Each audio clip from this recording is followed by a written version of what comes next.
Hi friends, இன்றைக்கி என்ன பார்க்க போகிறோம்னா கோவக்காய் தொக்கு தான் பார்க்க போகிறோம். வாங்கி ஒரு நாள் போட்டுருந்தா அது மாதிரி பழம் வந்துடும். அதுதான் நல்லாயிருக்கும். இது மாதிரி நீள நீளமாக கட் பண்ணி வச்சுக்கோங்க. இதுக்கு தேவையானது தக்காளி, வெங்காயம்.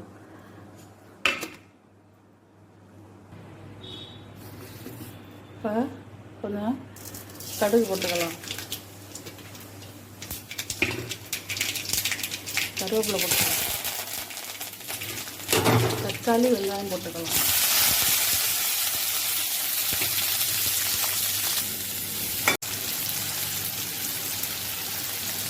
தக்காளி இதை போட்டுக்கலாம். இதில் ஒரு அரை ஸ்பூனு மிளகாத்தூள், அரை ஸ்பூனு மல்லித்தூள் போட்டாலும் கொஞ்சம் போட்டுக்கலாம். இது முழுகிற அளவு கொஞ்சம் தண்ணி ஊற்றிக்கலாம். இது வெந்துட்டு இதில் இருக்கிற தண்ணியில் அதுக்கப்புறம் அது மைய கசிஞ்சு வரும்.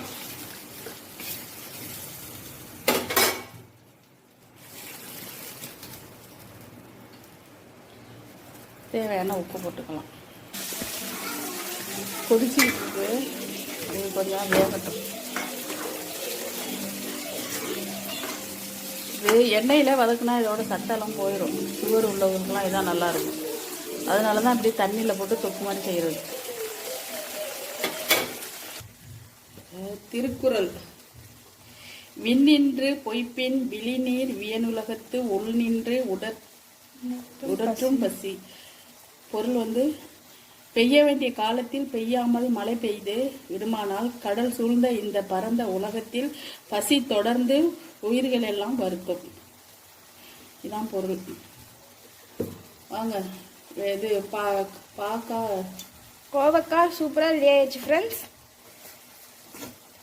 ஃபர்ஸ்ட்லேயே திருக்குறள் சொல்ல மறந்துட்டேன். வீடியோ எடுக்க ஆள் இல்லைங்க, இப்போதாங்க வந்தது.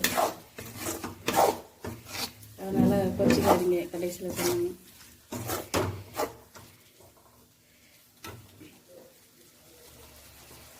இது தயிர் சாதத்துக்கு, ரசத்துக்கு இதை கூட அப்படியே போட்டு சாப்பிட்லாங்க. சுகர் பேஷண்ட்டுக்கெல்லாம் இதை செஞ்சு கொடுக்கலாம். பாருங்க,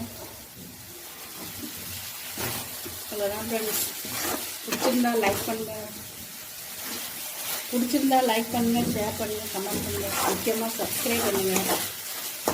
வாங்க சாப்பிட்லாம். இதை வறுவல் வேண்டாம், நான் மிளகாத்தூள் போட்டு வறுத்து காமிக்கிறேன், மீன் வறுக்கிறது மாதிரி.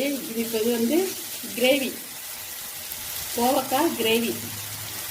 பிடிச்சிருந்தா லைக் பண்ணுங்கள், ஷேர் பண்ணுங்கள், கமெண்ட் பண்ணுங்கள். வாங்க சாப்பிட்லாம்.